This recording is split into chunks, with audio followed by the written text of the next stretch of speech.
How long gone? How long gone?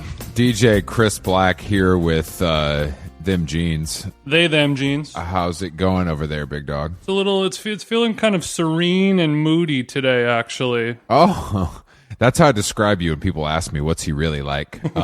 What do you mean by moody? Because it's the sun is shining. It's Groundhog's Day where I'm at. I don't. Is it different in the suburbs? It's been overcast this morning. I don't know. My girlfriend and I were on our dog walk this morning, and she was just saying like it just feels kind of moody, and I was like, what does that really mean? You know, like I'm always in some kind of mood, but like, does that mean you're oscillating wildly between different moods? I think it means downtrodden. I think maybe Carolyn was listening to Taking Back Sunday in her AirPods, unbeknownst to you. Yeah, it does have a negative connotation to it. You're not like I just took took 2 Philip Plein double stacks and I'm feeling a little moody. Those moods happen to be sheer ecstasy, joy, and togetherness. You don't really hear that too often. No, you don't really hear that. And I know you were together with 2 dogs that some people think are human, but that's not like a nice group of people raving. No, I don't know what it is. It's we're gonna go on vacay pretty soon, and you always kind of get in that Remind me. I know, but you get in the mindset of like, all right, it's coming up. It's in a month. I got to start doing the stuff that you do a month out, and it's 3 weeks out, and I got to make sure. There's just so many little things, and I'm trying to figure out a way to enjoy it. I'm just always trying to find a way to be like everyone else in the world who can enjoy a vacation. Let me tell you something, Jason. This search is going to lead you to nothing, and I suggest giving up like I did a long time ago. Yeah, but I think giving up is a solution that requires a lot of work. It's not just something that you can just declare like I've given up and that means I'm going to have fun and be happy. All I'm doing is focusing on my Delta upgrade certificates. Okay. And how those can be applied across different countries versus domestic, et cetera, et cetera. So I'm kind of I'm going into logistics zone, which is not my strong suit, but it's the only thing I can focus on because like 100-degree weather in an Italian city where they only serve pasta and the instructor smokes a cigarette at Barry's is not. That part sounds kind of cool. It's cool. It's cool until you're on the treadmill next to him, or her. But yeah, I think you need to focus on what you can control. So you turn into a points guy as a means of coping. Yeah. It's just like, all right, how many upgrades can I engineer? This is the time to use all this shit that I like never use. This is the time to stunt. You're gonna cash in all your chips. I'm gonna call the Delta Diamond Medallion 1888 number, and just pray that it's not a 2-hour wait and see what I can do. I actually had a question about that. There's a special phone number Sure. when you. Sure, I'd be happy to answer any of your questions. Sure, Mr. Stewart. sure, yeah. When that they have a separate phone number for people of a certain level of status that plebes cannot access. So, Well, what? I have a theory that it may all be the same number. You know what I mean? I think I have a theory that the numbers are actually different, but they might funnel into the same call center. Right. Okay. Maybe there's priority, but I feel like it could just be a feeling that they evoke through messaging. It's called marketing. So Jason. Check it out. whatever call. This is not marketing. Whatever. So whenever the phone call comes in, there's just like a sign on the door, like "gone to lunch" type of sign, and then the same person who just answered a regular person's call, when you call, they just change the sign over to Delta One, but it's the same thing, same service, same everything. I'd like to think that they have a separate group of people, the people who are just at the top of their game, the valedictorians, the graduated Delta Jason, with honors. The valedictorians are the one working in a call center in Austin. The average call center for an airline. You're not going to get great stuff on the other end of that phone call, but everyone has that VIP level of service. Like there is, I'd like to think that there's a separate call center that has very good air conditioning and very good snacks, and they take good care. These people make $300,000 a year to help people like you. They pay fair wages, and they are given a delicious pita chip whenever they feel like it. It's probably a nice.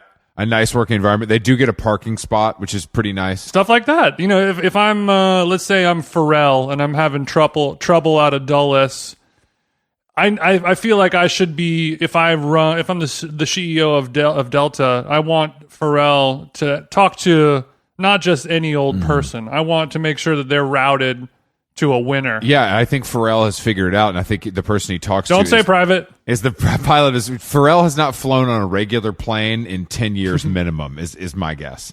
Partly because he doesn't want to be seen in public in Cactus Plant Flea Market, but also because he's kind of got places to go, people to see. And also, I think part of his kind of skincare routine, he's not really allowed to be around circulated air of people of that tax bracket. He's not doing any layovers in Tucson, that's for fucking sure. I wanted to, and impending doom vacations aside, I was set off today, Jason, by a story that I sent you. Okay, you sent me a good amount of stories. Can you be more specific? Not the really cool one about from 1998 about how to hook up at a hardcore festival. That's special, and that's just for us. But no, there's a story on the New York Times today, an interactive story about comedians' relationship to water on stage, and there's nothing I feel like that surmises how long gone more than your hatred for water and my hatred for comedy. It's come together in this beautiful editorial package from our friends of the New York Times. And I just wanted to read a quick excerpt. Yeah. In his recent special, 23 Hours to Kill, he places an elegant glass next to a sleek, labelless bottle of water with a flat top. It looks like something James Bond might drink. They're talking about Jerry Seinfeld. That passage, along with many others in this story, made me want to put my head through a wall. It just feels like there's really nothing here. The term slow news day does not do this slow news any justice. It's beyond slow. It's just like absolutely unnecessary levels of fetishizing and intellectualizing something that does not matter. I would expect this out of something like the Oregonian, but not the Times. It's just like I don't give a shit what Hassan Minaj drinks on stage. And if I'm an editor at the New York Times, I'm going to be like, all right, this is an interesting story. Tell me why. What's the hook? What's going to make me read this and be like, oh, I learned something very interesting. But instead, it was like, here are 4 different comedians. Some people drink water like this. Some people drink water like this. Some people have bottles. Some people have glass. And you're like, all right, boss, that's it. Where do I send the invoice? This is a sick ass story. It's $1 per word for print. Where are we at now, guys? When you're done picking your jaw up off the floor, you can go ahead and send that Zelle through. Comedy is so awful, and this level of like putting it under the microscope and taking it to a level it doesn't need to be taken to is unreal. Like reading this was worse than watching the Dave Chappelle fucking school speech. Like I know I have a lot of time to waste, but I feel like I'm getting to the end of my rope. And I guess it is a little bit of a sign of the times when you would think like, okay, I'm like a journeyman stand-up comedian. I make a pretty good living, got a couple specials. I've been on HBO a couple times. And let's say it's 1985 and your manager goes, hey, the New York Times wants to interview you for a story about like, stage presence and, things like that. And you're like, cool. And now in 2022, you're like, hey, the New York Times wants to interview you about this. And they're like, about what? And you're like, water bottles. And then, if I'm the editor at the Times, I'm going to say like, all right, this is an interesting story. Which of these comedians did you speak with to get there? What it's, and they're like, oh, none of them answered my phone call at all. And like, we're the New York Times and we can't get a fucking stand-up comedian to do a 5-minute interview. Bro, like, no, it's because there's nothing to talk about. There's nothing to talk about. In the Leather special from 2017, Amy Schumer strides on stage holding a bottle of wine, which she places on a stool. When her hour is finished, she takes the wine with her. That's a real passage from this story. Bro, that's what I did on tour every single night. yeah. It's not a single person noticed it, cared about it, they're like, okay, we're in a venue that has a bar, and the person is drinking a drink from the bar. Oh fuck! This is just too. Are you serious? This is just too lit for words. And I'm talking for an hour, and then I get thirsty. and I take a sip. That's the story. That awful New York Times Interactive story did freeze my computer. So I apologize, Jason. So yeah, while we were doing this interview, the paper of record gods froze your MacBook, didn't they? Oh, God. What are we going to do, Jason? What are we going to do? Anyway, I'll keep surfing the internet to find stuff that makes me mad, and Jason will probably do the same. And that's kind of what this show is all about, thank God. We have a guest coming up in a minute. I wanted to talk to you about another thing that you may hate, the heather gray tea. Oh, disgusting. Worst color. Because our guest, I'm sure he owns one or two heather teas. He might own a gray tea. Our guest say is Sam Buck, America's Next Gay country singer, self-proclaimed, and I would tend to agree. His Out of Control EP is out tomorrow, actually. He's going up against Beyonce and Maggie Rogers, so God bless Sam. But he's opening for friend of the show, the Rost Man, master of the kitchen, Rostam, on some West Coast dates, kicking off August 2nd in Seattle at Numos. Nemo, I can't ever say that right. Nemo. But I'm gonna miss him because I'm gonna be out of town. But they're hitting Seattle, Portland, L.A., Palm Springs, and San Diego. Nothing is gayer than a tour date in Palm Springs. Come on, who the fuck? There's no one in Palm Springs. Are you kidding me? Hopefully they have some time for some bad food and a sunburn down there. God bless. But let's give Mr. Buck a jingle and see what's going on in his country cottage in Santa Monica. Oh damn! I didn't even have to talk. I just sit here and giggle. All I have to do when I edit is just make sure I just have to cut some of the giggles out. Yeah, you actually sound great right now, despite living inside an old anthropology store. The acoustics you would think would be terrible, but Yeah. It sounds pretty damn good. No, Jason, he's not only a musician, but a broadcaster himself. You can tell by the pro headphones. Been in the war room all morning. I'm Doing my drops, doing my pods and my drops. You're a multi-hyphenate, just like Jason and I. We understand. Sometimes you got to get the hustle any way you can. Wait, are you a multi hyphenate? Is that true, Sam? What else do you do other than gay country? I couldn't have more hyphenates, baby. Yes, okay. I'm a painter. I start off with I start off with the embarrassing ones, which are painter, musician. Being a painter is not embarrassing, bro. I think being a painter is perhaps one of the most embarrassing things you could say that you are. It depends on what kind of car you drive from painting, I guess. Yeah, that's true. For listeners at home, he put a painter's brush into his mouth as he sort of ponders existence. And it's actually hot as hell when the way he does it. He's practiced that before. I've seen your scruff profile picture. Not her first ponder. Okay, Yeah. so you're a multi-hyphenate. You paint. You make country music. Do you also do top-line commercial work? Do you do spec demo work for Clorox commercials and shit like that? Well, so I run my gossipy country radio show. I am a podcaster as well. Oh, okay, it's a gossipy country show. I know you guys have a non-compete clause, but yeah, I am just No, we don't see other podcasters as competition. That's kind of not how we look at it. We're evolved. And I think maybe you should try that yourself. Look inward instead of outward at your competition. Rising tides raise all ships vibes. That's exactly right. I've never looked at the Apple comedy podcast charts to see where How Long Gone is. I'll tell you that right now. No. Sam, at what point in your life do you think you stopped saying a rising tide lifts all boats into saying rising tide lifts all boats vibes? I've been trying to, connect with my Zoomer audience. And it's not just you, it's all of us. It's all of us. It's not just you. It's I'm guilty of the same thing as well. Well, when did the vibe shift? We're not going to get into that right now, Sam. Yeah, when exactly do you What? So I want to talk about. So you have your show, you have your music, you have your painting, and that affords you this kind of beautiful beach shack lifestyle that I'm seeing here, guys. I can't stress this enough. This guy looks like he's living in a Topanga Joni Mitchell lair up there. No, he instead of living in a home like Chris, your house and my house, it has exposed beams. There's some wood elements.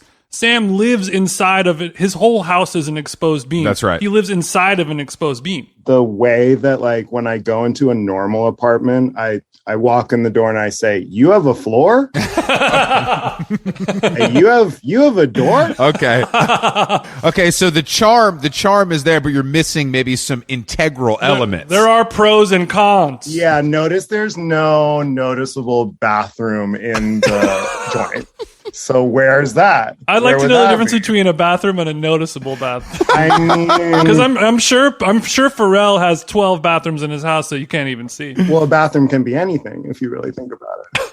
So you shit in a hole and you bathe in the ocean? Is that what you're saying? So when I first moved into this like candle store in Topanga, it was suggested to me that I shit in a bucket and do what's called a compost toilet. And at the time I said, that will never fucking be me. Never in a million years would I ever shit in a bucket. And then it's like, there is a shared bathroom house like up on the property, but it is after a few months of that, honey, you best believe I was shitting in that bucket. Okay, hold on. This is throwing me for a loop. You grew up in like a house with parents and stuff? I did. Okay. I did. Okay, so you have a normal you're only as fucked up as the rest of us. There's not like anything super crazy going on. I have two unhappy parents just like everyone else. Sure. Okay, great. But Chris, just like you and I, Chris, she hates a shared bathroom just as much as we do. But to an extent that we haven't fully yet experienced. So you don't want the Ace Hotel vibes at home. You want to kind of keep it to yourself. So you're saying are there multiple wooden houses on the property that are all, and then there's a bathroom house, meaning a house that is just a bathroom or a house that contains a bathroom? Both. Mm-hmm. Both. Chris, it's kind of like an outhouse. So like at nighttime, like if you have, Yeah. Sam, we're all getting a little bit older, you know what I mean? You might be in your 30s coming up pretty soon.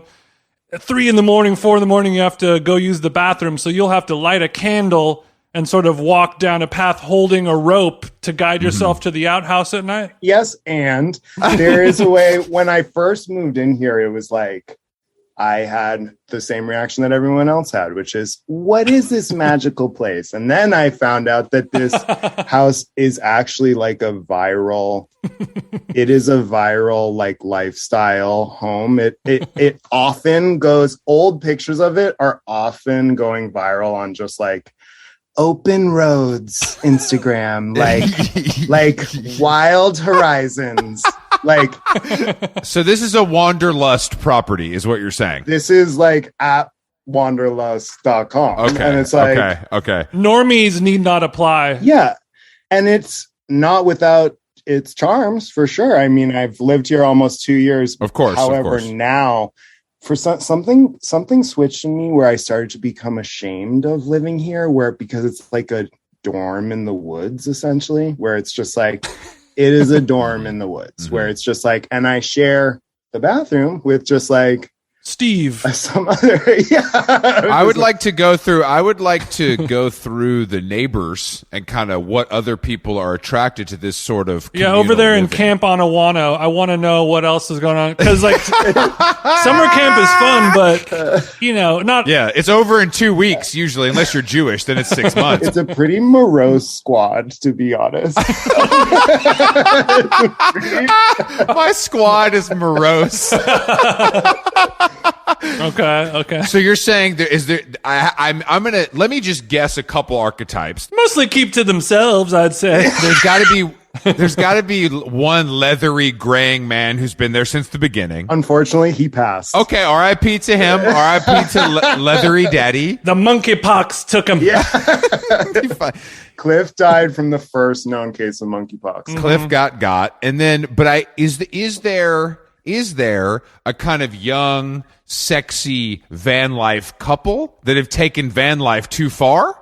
Or is that you? They lived in my house. Okay. And the whole true detective story of me living here has been trying to figure out why they left. Well, I think the road was calling is my guess. They can't be pinned down. Costa Rica had great surf, Their Instagram said they were stoked to throw some new seeds into the wind. What? Not to be rude, I feel like they're friends. They're not Are they friends. They're with not your friends. guys? They left you in a murder scene and don't give a shit about coming back. Okay, so don't worry about them. That is okay. So much like Gabby, the girl who got killed in the woods, I feel like that's who it was. I feel like it's that kind of person that was living there before. You know, it seemed like they had less inherited trauma than like that girl. I hope they had some inherited money, because that kind of goes with that vibe as well. I believe that is exactly the vibe, and that they now they live on a boat, and they're stoked to be living on the boat. Is the boat in water, or is it somewhere near Moab, Utah, perhaps up on cinder blocks? I think it's kind of like 50-50, actually, like a little bit of both. You know, it's not, they're not mutually exclusive, my man. Would you hold on? So you've done 2 years in the cabin, and it sounds like you're coming to terms with the fact that this might not be the best situation for you. Yeah. Are you looking to move maybe into the Grove, something a little more upscale, or are you thinking it's time for you to hit a boat? You know, I was just doing a sort of like Robert Mapplethorpe, like Just Kids month in my friend's like loft in Koreatown, Los Angeles. Okay, that's not any better than where you're at now. I don't care what that loft Stick looks to like. the shanty. Stick to the shanty. No, but it's like, do you know the cement building in K-Town? Yeah. I try to avoid K-Town at all costs. Too much traffic. It is a spooky, ooky kind of vibe in there. It's very, wait, who's the girl who was on camera jumping into the... Oh, in the hotel downtown, the water tower thing? Eliza Lamb. It was giving that. Yes. I was giving that. Okay. like I'm going to appear to kill myself, but dark spirits will be guiding me that you can't see. Into the water tower, yeah. Okay. You tried it out, and you were happy to be back in the arms of old Bessie. Gotta say, the flat floor was fucking rocking my world. I was ballet dancing. I was on point, Penny. I was like, oh shit! It was like I was doing spins around the room. Like, so you're saying the fact that you weren't rolling your ankle walking to the MPC from the kitchen was a life-changing. Well, yeah. Life-changing. I saw it. Thank you. I'm not that smart. Do you get mail and Amazon deliveries there, or is there like an outpost that you have to go down to the bottom of the mountain? What is sick about Topanga is its proximity to Woodland Hills, which is like the Mall of America, and literally Amazon packages could not come faster here. They literally come within moments of pressing the button. Like, you are getting hooked up with that's cool. It sounds like you're living with one foot in the past and one foot in a future that we haven't experienced yet, with that sort of lightning speed. Yeah, the Wi-Fi is super, no complaints in terms of the Wi-Fi. As you can see, crystal clear. Do you have to hear the ambient music from the secular Sabbath down the street, or can you kind of turn that off? There are for sure like you'll just be, minding your own business, sitting around, and in the distance it's like dun, dun, dun, dun, dun, dun, dun, dun, dun, dun, dun, and you're like, wait. It's like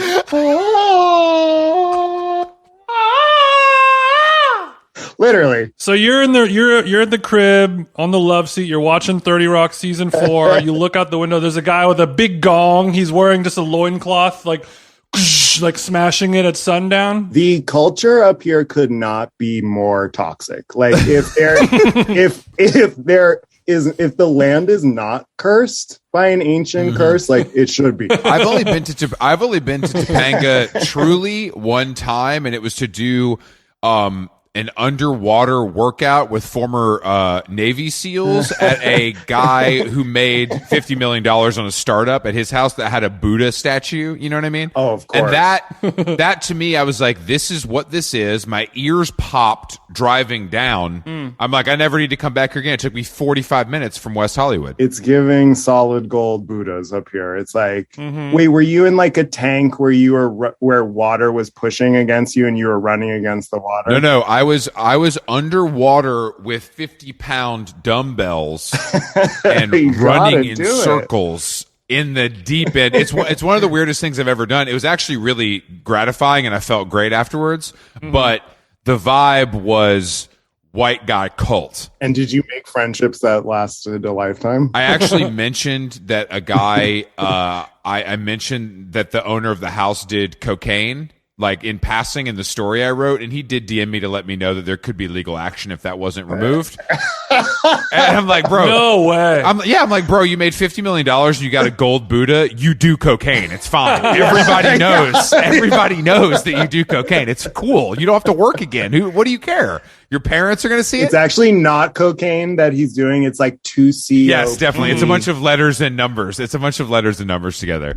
Yeah. But so, all right. Well, I mean, where are you from originally? Because I need to understand because Topanga is so insane. The ending up there makes me think you must be from somewhere even worse. Well, what I was going to say about everyone who lives here is it's the property I'm on is very like divorce compound where it's like the guy who owns it, like he fucked up his marriage. Like, and then the other guy, like when I moved here, and like the other guy when I moved here, like he broke up with his girlfriend and quit his job, and then COVID happened a week later and he got stuck out here, and it was just like, so he's got the pictures of Fauci printed out on his HP, and he's hitting it with a crossbow every morning. Motherfucker. Wait, I forgot why I brought that up. Oh, just in terms of where I'm from. Oh, I mean, like, I don't know. I never intended to live out here, but it was just like, it happens to people, like, of just like, and I feel like everyone I meet who is even remotely interested in where I live is, again, one of the most toxic people on earth. But like, I am from just like a little seaside town in Massachusetts. Oh, okay. So you're Ben Affleck and Matt Damon. Yeah, it is Manchester by the Sea. Okay. So you're a little more blue collar. Super blue collar. The opioid crisis really hit close to home. Oxys and clams. Yeah. Okay. We're smoking pills. We're, Okay. Did you ever get bit by the pill smoking snake, Sammy? I have to be honest that yes, I did.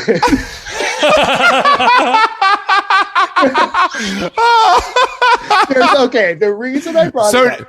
It's okay. So did we. Well, so did me. This trio has all smoked Oxycontin from aluminum foil. We didn't chase it with Duncan, but maybe that's the only difference. I mean, looking back on it, I'm always like, we were such crazy kids back then. Of like, but it was more than like my roommate had like a bag of pure Valium because he was like a 2CO3P. Like, was he getting this on the dark web or a straight script? He was getting it from the dark web, and he's kind of a designer drug like influencer, and I don't want to like name drop because I feel like he's definitely in the mix. You shouldn't name drop him. You don't want to snitch, but designer drug influencer is a phrase that you just said.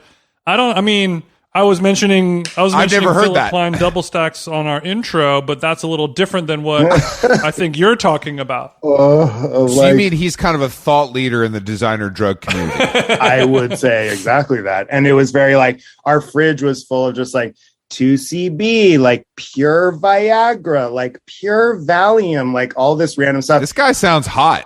I would just be like dipping my finger in and just be like, oops, like, and it was the Valium powder that sunk its little claws in me, and I would roll it into cigarettes. Oh, that's hot. Okay, so you would just sprinkle a little into the cigs? Who gave me that idea? Well, I'll tell you who gave you that idea. Anyone would do the same thing in your situation because nobody opens their refrigerator to see Home Depot bucket full of powder. I'm going to put that on everything. Yeah. This takes a whole new meaning of people, of roommates putting their names on their stuff in the fridge. You know what I mean? It's like, I just love I like you're like, hey guys, you're 19. It's 3 a.m. You brought somebody home and you open the fridge and you're like, okay, a little bit of this, a little bit of Viagra here, a little bit of here, and I think I'm good to go. Well, I was on those drugs where I like had a vision of that roommate like being an evil demon, and then I moved out and never talked to him again. So where was this in? Was this in the Boston area, or is this in money making Manhattan? Yeah, it was in a little town called NYC. Mm-hmm. That makes sense because Boston, the people are smart, but they're too ugly, and I don't like to see you associating with that kind of. They don't have designer drugs or anything there, I guess, right? Boston is so crazy. It's like the Paris of Connecticut or something, you know? Yes. The Paris of Connecticut. The best. The thing is that we make fun of Boston on this program quite a lot, and and it's guys, no. Yeah, I know. It's crazy, and I love I love chain restaurants and colleges and all the stuff they have to offer. But I'm from Orange County, so I'm allowed to really say bad things about anywhere in the country. I can tell from your one, you don't have a shirt on. Would you say pussy? Maybe I'll take my shirt off. What do you think? I want to ask you a question because Jason kind of admitted something a little too proudly on this program where he was like, yeah, I was just driving around with my shirt off yesterday. What? And I was like, yeah. And I was like, bro, you can't. I have a whole thing where if you're going to be shirtless in public, you need to look like Adonis. Like you need Brad to be Pitt. you need to be an icon. It's insane. Yeah, but nobody like that does it. It's just these That's the problem. Pigeon-chested Evan Mox walking around shirtless, You're just a pigeon-chested Evan Mock with more height and less pink. Bro, I'm fucking shredded, bitch. You can't even kickflip, bro. You can't? Not you too, Sam. Not you too. Sam, what do you you lived in a seaside town that they forgot to shut down. Were you driving the Nissan Sentra shirtless? Honestly, I've really been ruminating about this. I was such a fat little meatball that I was like the one who was like sweating when it got to be shirts and skin. Mm-hmm. So just being oh shit, please let me be shirts. Been there. But now I'm like, okay. The husky man could not be celebrated more in our society. Like, why can't I just let go of my internalized husky phobia and just be like chunk and proud? Like the husky man is so celebrated in society. Wouldn't you agree? In current society, this is the best it's ever been. Yeah. I would say for sure. For a husky person of any variety, I'd say a husky man is like society is like, you got it, boy. You're so funny. And, just yesterday I had to go to like the LA version of a Dave's, like a boy store. And just like I've gotten so thick recently that I had to up my Carhartts. Your Carhartts. So yeah, my Carhartts had to get it. You're packing for this gay little tour with Rostam, and you needed new Carhartts. I couldn't squeeze into my Wranglers for the tour with Rostam. Did you call Dave's? You're talking about like the workwear store in New York. You called that a boy store? I would say that's like where a boy goes. Yeah. Like a Dennis the Menace type, or just like a young man in general? Have you ever been to T-Mart? You're from OC. It's like kind of T-Mart? I've never heard of that, actually. Is that like a testosterone thing? I mean, essentially, because it was literally like I walked in and I was like, uh-oh. I have like $900 in checking and I spent $300 on like boy stuff yesterday. Okay, so what kind of boy stuff are you copping? Dickies, Carhartt, Wrangler? Like, first of all, I got these jeans. Tags still on, but they fit like a fucking glove. Okay, for our listeners at home, he's wearing a pair of off-the-rack 501 Levi's, and he decided to leave the tag on for this podcast or for the tour? I gotta say that just like the way that I realized like what time this was starting, like 10 minutes before it was before we were going. That's real hot girl shit, Sam. That got me into the jeans real quick, if you know what I mean. Yeah, we're a jean forward show because there was a time a couple years ago where some of these little male influencers were trying to say jeans were over. Like who wears jeans? That's horse shit. It's horse shit. We don't stand for that on How Long Gone. I know, but also, Sam, this is an audio podcast, so you don't need to wear your britches at all. That's right. No, it's true. But in case you do have floor to ceiling windows there, so maybe one of the names. I guess it's less floor to ceiling and more floor and ceiling windows. Yeah, you don't want the squirrels to see This you. is well, I feel like also maybe you want to get those. We've all had a new pair of jeans. You got to break those in before you touch the stage. Oh, well, these ones are plenty accommodating to my large caboose. I have a feeling that Sam might have a little Skims style lycra woven into the denim, a little something that our little secret. Yeah. Many of these items of clothing have something called flex fit going on in them. I have to say, whoever's creative directing at Dickies right now is really just being like, Slay. We are letting out the waistbands. Like the amount of like wishful waistbandery in like, I'm like, these are like a size 40 and they're like being marketed as like a 36, but they're definitely smart. That's smart. That's how we trick ourselves. It is smart. Lane Bryant's been doing that for years. I mean, we're a nation of big boys. It's fine. It's time that we finally start to just accept that. I refuse to accept that, and that's why I starve myself and only exercise, and that's the only thing I care about. But that's my trauma. Wait, so when you say you starve yourself, like, how do you do that? I don't really starve myself, but I try to eat as little as possible throughout the day as a personal challenge to myself. Yeah. And a lot of that is going to be liquids, is where you start with that. I don't know if you have a Vitamix in the cabin, but that's a good place to start. I've got Nature's Vitamix, which is, it's a bowl made of stones, and I kind of just crush up berries into it.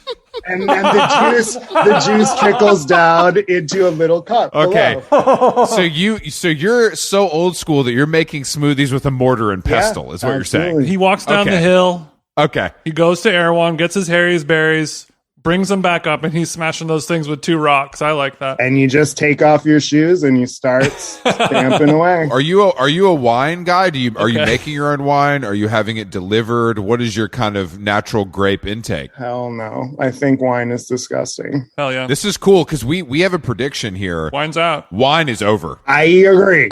Mm-hmm.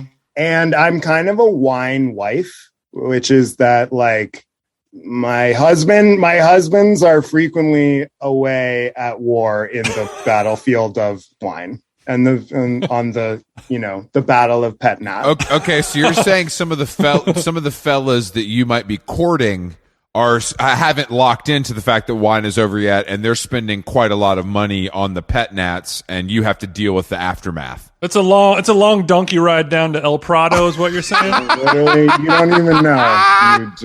You don't even know.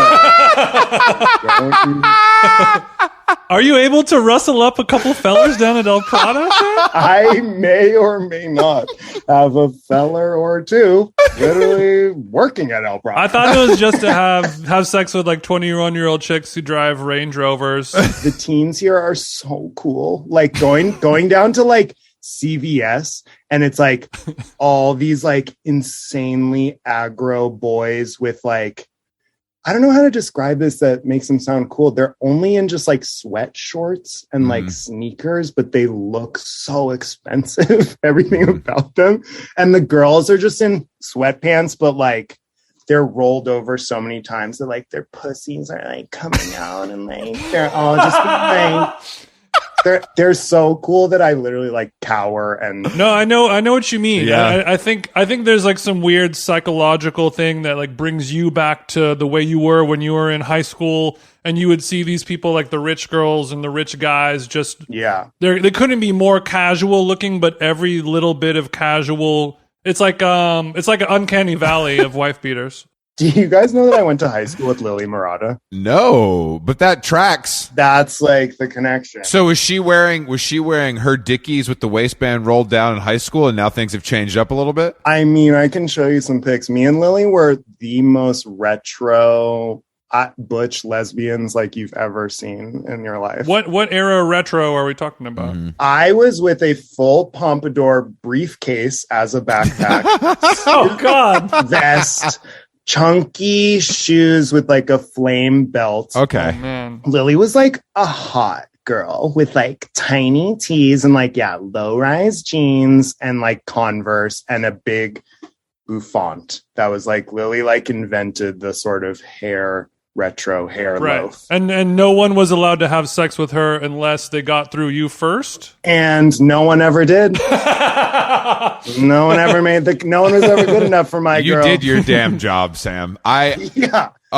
So you were kind of had a rockabilly flair, it sounds like. Exactly. I'm getting a little Michael Cera, little Jason Schwartzman kind of thing. I think it's probably a little more along the lines of the loser-ish Michael Cera vibe of just being like, You were the Massachusetts Michael Cera. I was extremely, extremely indie, perhaps one of the indiest that ever did it. And Okay. but Lily was genuinely retro, but Lily is who like introduced me to country, introduced me to, I wouldn't have even known what rockabilly was. Mm-hmm. I'm interested. I think it's pretty cool that, I'm from the South, so country's kind of in my blood, and so your stolen valor is not really appreciated, but I feel like your knowledge is deep. Is that fair to say? But you look more country. Well, Lily was the one who like showed me Miranda Lambert, and that was like the first time I was just like, oh, country is like cool. I didn't realize until that moment. It's very cool. I mean, me and Lily are from the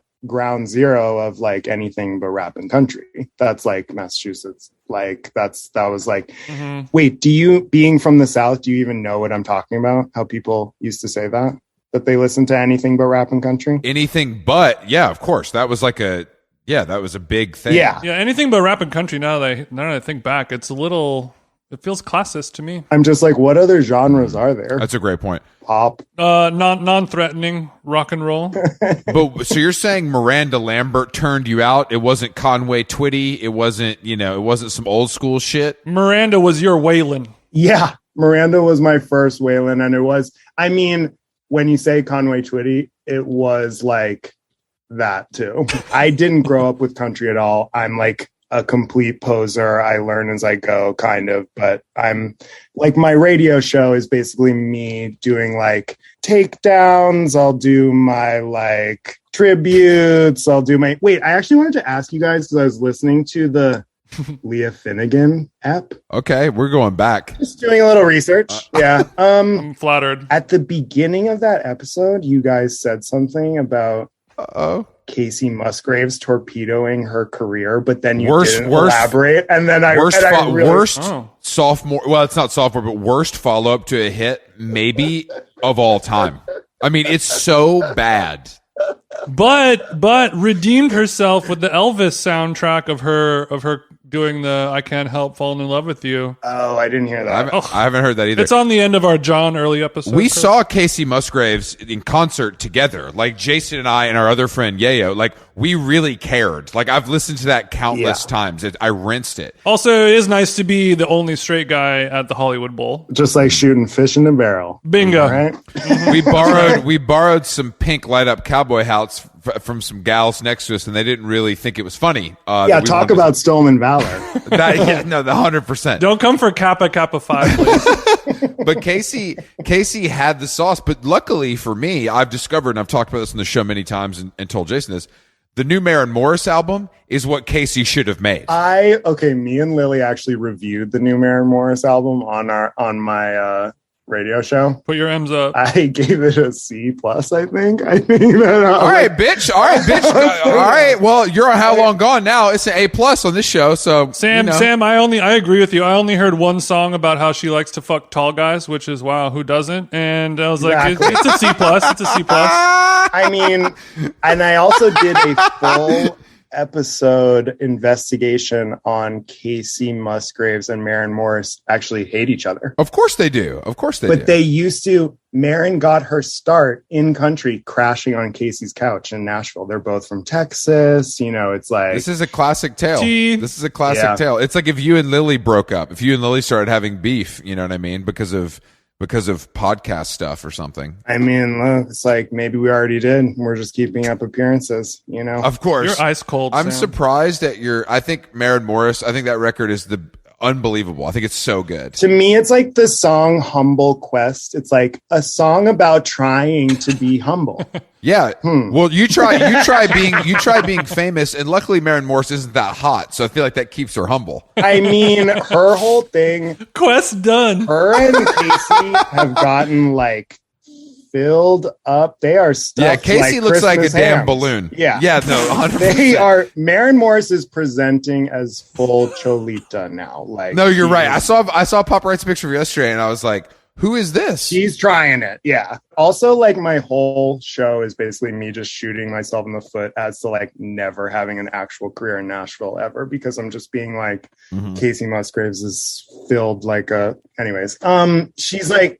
Anyone that you would ever open for on a tour, that the bridge has been burned. Yeah, literally, just like. Could you finish that last goodbye. thought that you were going to say about Kacey Musgraves, please? That I've been really fixated on her new boyfriend, who's a psycho Are you talking about copywriter. I thought he was like a black doctor who looks like a Bachelor contestant. So he's not black, but he does present as black. Wait, what? Okay, I don't want to. I feel like you guys do. I've said too much. Yeah, Like, are you saying like Jason listening to 21 Savage in his car, or do you mean like really doing it bad? all I'll say is I saw a thing on Twitter where someone goes, he's white. Look at his parents, and it's two pictures of like. It's two white people who look like him. It doesn't seem like he was adopted, but I don't know. It's just something I saw on Twitter. Are we talking about Cole Schaefer? Yeah. And I think he's one of those like darker Jewish guys who's just rolling with it. You know what I mean? Yeah. Like, Well, with a name That's his like, Raya bio. with a name like Cole, I could have told you he wasn't black. No. Cole from Martin. and his writing, his pen name, January Black. What? Our girl, Kacey, is like in grave danger right That's now. my pre-roll flavor. You guys need to like look at his website. It's absolutely So like he's a copywriter? he's like, check out some of my dope fucking writing that I do. He like swears on his website. So you're saying Kacey Musgraves is getting her back blown out by a copywriter? And like she's all over his Instagram, like he's posting poems that are being like, he's posting a poem that's like this. Coffee? Yeah, I'd like that. Coffee? Yeah, how about with you? Coffee? Let's get that coffee sometime. Coffee? And then she's in the comments going, black heart emoji, because celebs can only post a black heart emoji. Once you become a celeb, you can only post a black heart. And she goes, black heart, and then goes, I want to have 1 million coffees with you every day forever. No. He's definitely gonna like, as soon as they get in a fight, he's definitely gonna like punch a hole in her wall. Oh, yeah. Oh, for sure. Not For sure. looking good. Once it's discovered that she has no savings, it's all been liquidated by him. He's going to start punching drywall. You got to get into his blog. Like I was literally reading his blog out loud on my radio show, just being like, like he wrote this long blog being like, some guys, I was at the bar with my girl and some guys were across the room throwing eyes at her. So I decided that I was going to become an expert in all forms of hand-to-hand combat. That's when, and he's like he starts the blog post being like, I had a gun pulled on me. And then it's like, ... You go down to the body of the article and he's like, but the gun was held by my Krav Maga teacher and it was made of plastic. Bro, this guy, it's also like, yeah, bro, guys are always going to look at your girlfriend. She is famous. Like, Yeah. she's really famous. Like, Yeah. they're not looking at, they might not be looking at her because they're trying to steal her. And I'm sure she's gassed up AF by that, Yeah. of just like a guy being like, gonna learn hand-to-hand combat to protect you and your sister, my girl. This is really interesting because I've fully given up on her and checked out on her entire life and career. Yeah. But now I have to say you've dragged me back. And Yeah. I'm going to be checking this out maybe on a daily basis, depending on how often they update. Yeah, I do a fair amount of muckraking over here, you know. kind of part of my thing. So you haven't. When are you going to Nashville? What's the plan? I don't know if I'm gonna be welcome there. Is what I'm saying. You know, it's like Nashville's progressive. If you want me to introduce you to some of my friends in Rascal Flats, I'm happy to do that. Do you have friends in Rascal Flats? No, you wish, bitch. Yeah, fuck. We sat next to Orville Peck a month ago. That's all we got for you right now. Yeah, I'm good. I had a feeling So you were good. that's a little more. That's a little Maureen and Kacey, Sam and Orville. Is there a little bit of that energy going on? Mm-hmm. Honestly, it's been a one-sided rivalry for the last 6 years while I just work on my first album. Okay. I mean, it is something. I mean, because obviously the comparisons will come around. A gay country singer. And when you are the one novel thing like that and somebody else comes around, it's like, oh, fuck. Lily was the person who ruined my life because I put out, my first hit, quote unquote hit song was I put it out in 2016. And then a week later, I remember Lily texting me being like, this guy's stealing your thing. And it was I had premiered my track in Fader. And then it was Fader did an Orville Peck debut 2 weeks later, and that really boiled my blood. Try being a white guy in the podcasting space, Chief. I am. One of us hides their face and one of us lives their truth. So you choose which your gay country star is. Well, the thing that I noticed most about Orville is also from everything I could see, even behind the mask and the dim lights at the Edition Hotel, it does seem like he's hot. I think that is what he wants you to think. A friend of mine was at a dinner party and he was there. And I was like, wait, so did Orville, how did he eat with the mask on? And he said that he just parted it. Yeah, he parts it.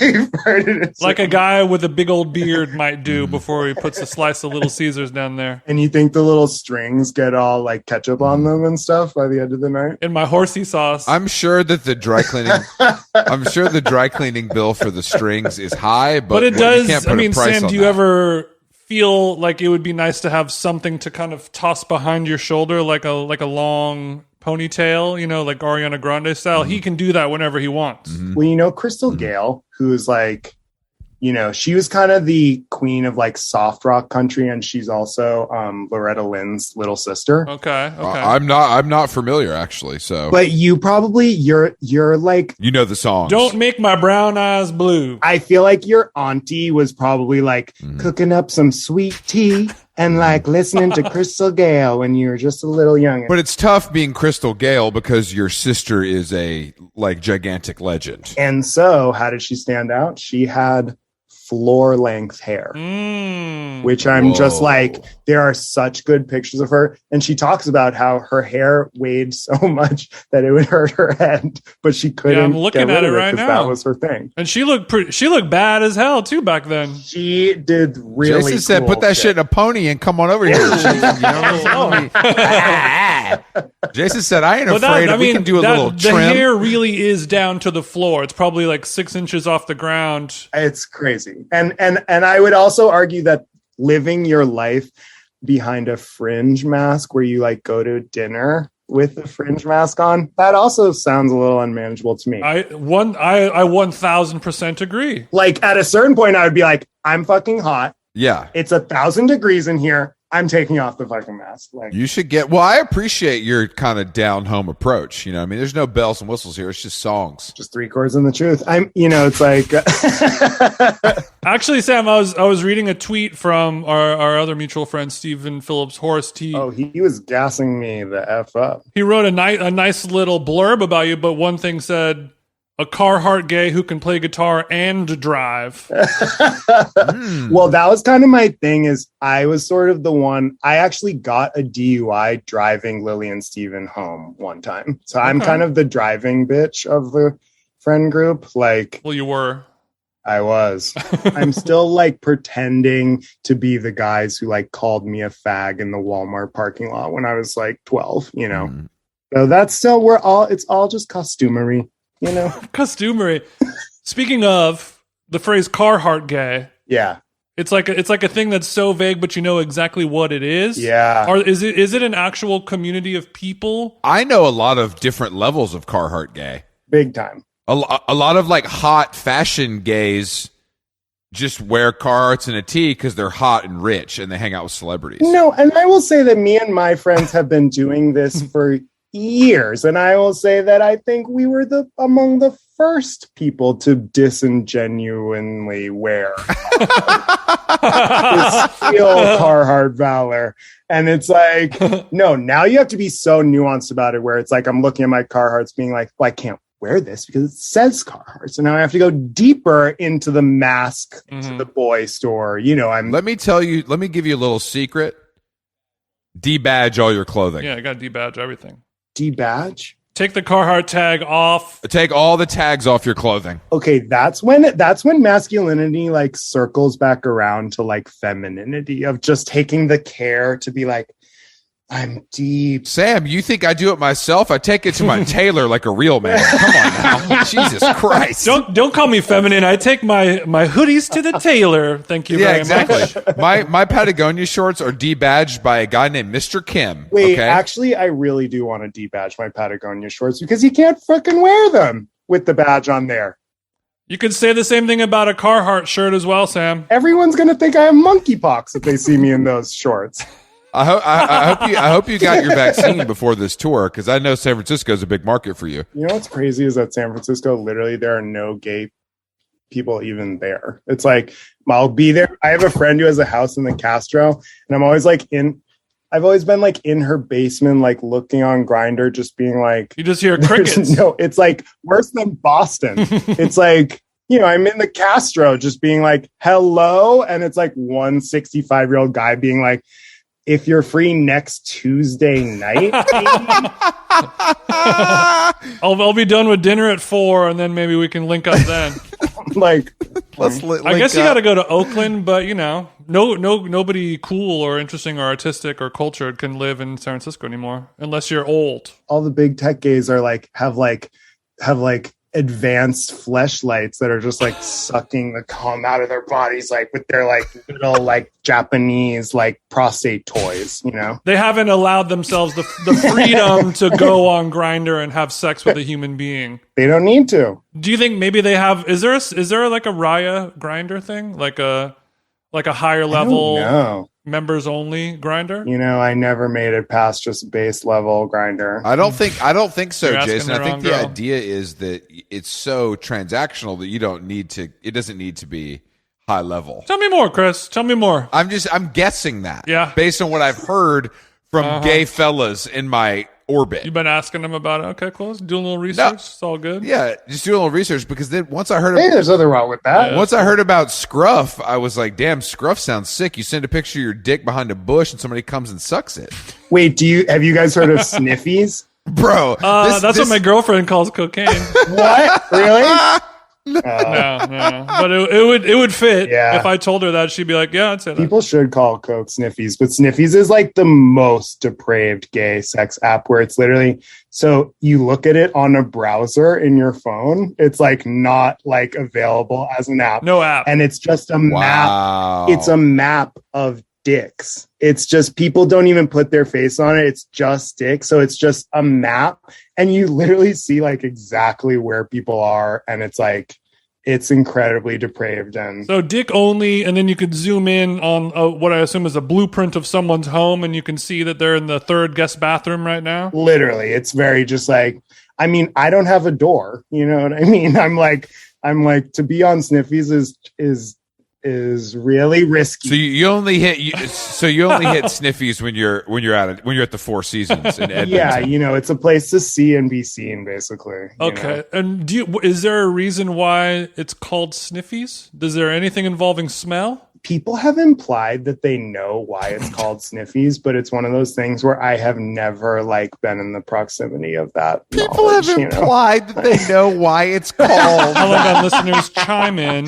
if you know why Sniffies is called Sniffies. Yeah. We'd like to know. We'll address it on the next episode. Because you're sniffing out the dick or something? That's kind of where my head went, but it also went to some darker places. So I would like to, I'm wondering, I need an answer and I need it now.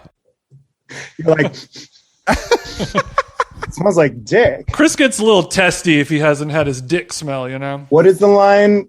Dick is amazing, and not only that, but balls smell amazing. Or you guys know what I'm talking about? That seems like something from your community, and we do not have access to that. This is like a commonly known line. It's like a common like Twitter thing of being like, not only that, but balls smell amazing. Oh, it's cock is one of my favorite tastes. Not only that, but balls smell amazing. It makes me go a little crazy on it, to be honest. And then it goes on, and it's like, you guys have never heard this? No, we haven't. No, but I love it. Shall I go on? I think probably, yeah. Like, I cannot get it far enough down my throat to be satisfied. I'm only satisfied when I feel those intense, powerful, salty, hot pumps of cum in my throat. All right. We're going to wrap it up. There's a few more sentences. I like that Sam was like, do you know this like viral tweet going around? And then he's just reading, you're just reading your erotic fiction. You're reading Ryan O'Connell's book, and I've already read it once, and I can't handle this again. There's got to be one Carhartt Gay in your audience who knows the origin of this. This is like it's really common. You keep saying that. Really, it sounds like you're talking yourself into that. It sounds like you're trying to show me like a video of like a panda falling asleep. You're like, everyone's like, my mom sent it to me on Facebook. Well, why is it that I can type into Google, not only that, but balls smell amazing, and it knows exactly what I'm That is literally Google's only function. And if it's ever been uttered on the internet, you will find it by searching it. So it doesn't necessarily mean that it's so popular. It means it's a specific statement that has been uttered before. Well, I will say that the SEO for not only that, but balls smell amazing is amazing. Mm-hmm. They're doing overtime. They're doing their job. I'm really upset that I'm going to be out of town for your shows. Oh, frig. I really need some people to come. Because I was going to follow you guys like the dead, kind of. You know what I mean? Jason and I were going to throw a couple 6-packs in the Nissan and just kind of head down the coast. You know what I'm saying? Seattle, Portland, we can hang together at Outside Lands because I'm not playing, but I'm just tagging along. You know? Sure. Just doing a meet and greet. Are you going to play? Are you going to be like maybe do some auxiliary, percussion or something during Rostam's set? Or are you kind of just selling merch? Honestly, I should. Yeah, no, I should definitely like be on the kunga drums for the Rostam set, but we'll see what he lets me do. How many instruments can you play, Sam? I can barely play any of them, to be perfectly honest. That's what I was hoping for. As a producer, all you need to be able to do is just be like, dong, just strike a chord, and then you can basically all of it's studio magic from there. Mm-hmm. Every bro who like works at a record label that I've ever spoken to will have you believe that like I couldn't even press record on a computer. You know what I mean? Like the music industry does not believe that gay guys are capable of recording music, and they might be right. But they can sing it, perform it, but when it comes to all the knobs and dials, the brain doesn't work in that way. Yeah, and I mean, I still do think that straight up traditional gay guys are one of the least loved like archetypes in just general music. You know what I mean? Because it's like gross. You're like, ew. What are you singing all that about for? Like, it's disgusting. Like, I'm just being like, you can do that, but like, I just don't want to hear it in song form. What kind of stuff are you? What kind of stuff do you work on? What is your zone? So I usually build up the songs on the MPC first. It's very old school hip hop vibes. Okay, so you're on your Kanye West shit. You're like Kanye Twitty. As a child of the trip hop era, I do, like to throw a sample down and spin it back, reverse it, flip it. okay. So you got the blunt and you're Okay, listening to Portishead and you're just hammering out those. I mean, I'm literally going to do that right now. I feel like pretty good. Oh. Are you a chiefer, Sam? It's ruined my life. Really? can't You have a stop. crippling marijuana addiction? I have an addiction to marijuana. Yeah. Okay. are we all waking and baking over there? It's like every day, the way you know you're addicted is every day. It's like 1 minute earlier, me being like, wait, I should smoke. And that would make this 1 minute earlier. And then it's And then once it's before 9 a.m. or something. then you kind of restart and you're like, okay. You're like, I'm taking a break. And then you wait until 9 p.m. and then it starts all over again. Mm-hmm. Weed is addictive. Do you guys smoke? I'm sober. Jason be chiefing. I smoke. Chris used to smoke a lot. I used to be a real head. Like I used to really chief the blunt like a real man. Once I get to his level where he was at, then I know that I should probably pull back. Because now all you pussies, I'm going to have a little nibble of my edible. No, not for me. I don't like to eat weed at all. So you be smoking traditional style. I am like Gollum, like rolling up a little joint at every party, just being like, don't look at me. I'm hunched in the corner, rolling and rolling and rolling and twisting and rolling. And like, So wait, Jason, your apartment looks like a really cozy place to like smoke a tiny little bong, actually. We could do that sometime. Yeah. Like a bong that's like it's this not a big. house. It's a house, not an apartment. And Ooh, yeah. he does smoke in that sauna to your left to kind of make it more extreme. Wait. Oh my God. It's a sauna. He's not gay. He's not gay. That's cool. But I do like sauna culture. Yeah. Okay. And I don't like to be hot. So maybe I'm straight. Oh, All right, Sam. Sam Buck, thank you for joining us. Thanks for taking the time to chat with us. We appreciate it. it. Thank you guys. It's been amazing to just be convivial with my broskies. Yeah, I mean, your press tour is going hot right now, and it was probably nice to pull into the old How Long Gone saloon for a spell. Literally dropped my music vid premiere on papermag.com just hours ago. Just hours ago, and Okay. the EP is out in stores tomorrow. And you guys, you and Rostam hit the road just a few days after, correct? Yep, we're doing it from Seattle down to LA. Please come out and buy some ticks. Thankfully, you were able to do How Long Gone today because paper's not going to get you any numbers, and we'll give you a nice podcast push. I don't even know if I've gotten a single follower on Instagram, so from the paper. Oh, that sounds like the paper right now. Yeah. All right, Sam. Well, thank you so much. We appreciate it. Thanks, right boys. now, one of your songs is slowly fading up on Ableton Live. Ooh, I love. Have a good afternoon in the lab. Yeah, we'll see what the rap is looking like. Meth. Bye. Bye. I can know